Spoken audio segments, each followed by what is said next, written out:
différence. La Comédie de Valence fait découvrir les hauts lieux de l'opéra en Europe à un public qui n'a pas forcément les moyens de fréquenter l'univers lyrique. Comment? Un voyage de 4 jours en car entre la France, l'Italie et l'Autriche. À bord de cette caravane culturelle, des habitués mais aussi des personnes aux revenus modestes. Richard Bonnet et Christian Mignard les ont accompagnés et c'est notre long format de ce dimanche. Venise, cap sur le Palazzo Zeno. Conférence au Centre de musique baroque, nous y retrouvons notre groupe de mélomanes arrivés la veille à Venise. Au XVIIIe siècle, donc à l'époque de Vivaldi, ce qui intéressait beaucoup le public, c'est la virtuosité, non seulement pour les instruments, mais aussi pour la voix. Et en fait, on va se prendre de passion pour les castrats. Ils sont 38 au total, beaucoup sont des abonnés de la Comédie de Valence. 7 d'entre eux font partie de ce que l'on nomme pudiquement des publics éloignés. C'est le cas de Mohamed, qui vit avec une retraite de 600 € et découvre là un monde insoupçonné. Comment t'as pris cette métier? Ah, comment j'ai appris ce métier? Oh bah, ça c'est personnel, parce que je me suis passionné pour la musique et je suis arrivé à Venise un peu par hasard. Et j'aimais beaucoup la musique vénitienne et je sais pas, c'est venu. Temps libre mérité dans ce marathon culturel de 4 jours, 2000 km, 4 villes, Venise, Klagenfurt, Milan et Valence, conférences, rencontres, une pièce de théâtre et 3 opéras, dont un à la célèbre Fenice de Venise. Dans Pasquale, là, on a vu dans Pasquale.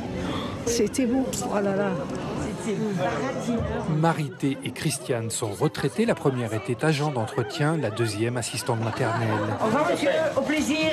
Merci beaucoup. Ciao. Au revoir. Tu lui dis pas bambino? Ciao, ciao bambino. C'est pas un bambino, c'est un beau Par gosse. rapport à nous, c'est un bambino. Ciao, beau quand gosse. même. Les 2 copines ont eu accès à ce voyage par le biais d'une maison de quartier et d'un centre social. Allez ma cri-cri, Et si j'y vois que dalle en avant plus. que je m'envole. Allez hop, c'est fait, ça, on n'en parle plus. Je suis rentrée dans ce centre et puis là j'ai rencontré des gens formidables qui m'ont poussée à faire plein de choses que je fais maintenant et je suis ravie. Puis Financièrement, on n'aurait pas pu le faire. On est Voilà, retraités, c'est ça, on a des c'est- petites retraites. voilà. Moi, je vous ai dit, c'est mon fils qui me l'a offert, donc on n'aurait pas pu. Christiane et Marie-Thérèse ont payé leur voyage 250 €. 7 personnes ont bénéficié de ce tarif alors qu'il est de 750 € pour les autres membres du groupe. Aide sociale et mécènes ont payé la différence. Mon papa était italien, j'ai pris mon papa et pour moi ça me rapproche de mes racines puisque mon papa avait une très belle voix de ténor et quand il était petit, ma grand-mère l'a amené à la Scala de Milano et il était très intimidé, il n'a jamais pu chanter et dans les repas de famille par contre il chantait toujours l'opéra.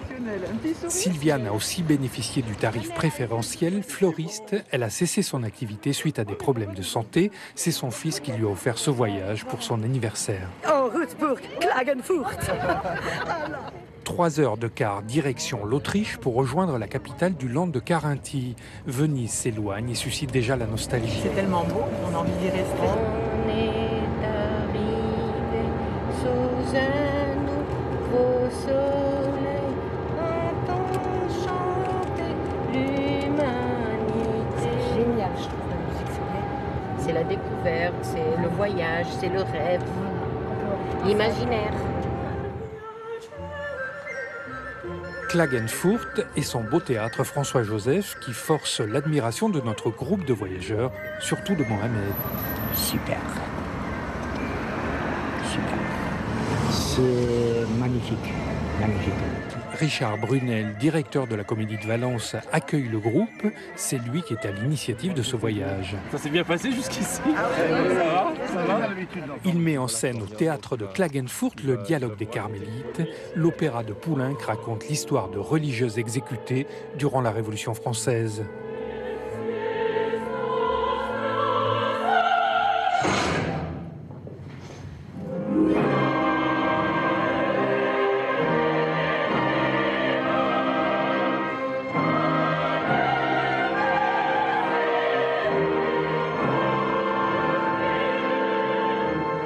Richard Brunel a imaginé ce voyage avec le souci de démocratiser l'accès à l'opéra. C'est un projet politique, mais c'est aussi un projet tout simplement humain, enfin de rencontre, de dialogue autour des œuvres et au fond de parler de la société dans laquelle on est, d'y réfléchir et puis de passer des moments ensemble. L'aventure a été possible grâce à l'aide de mécènes privés, convaincus que l'opéra est pour tous.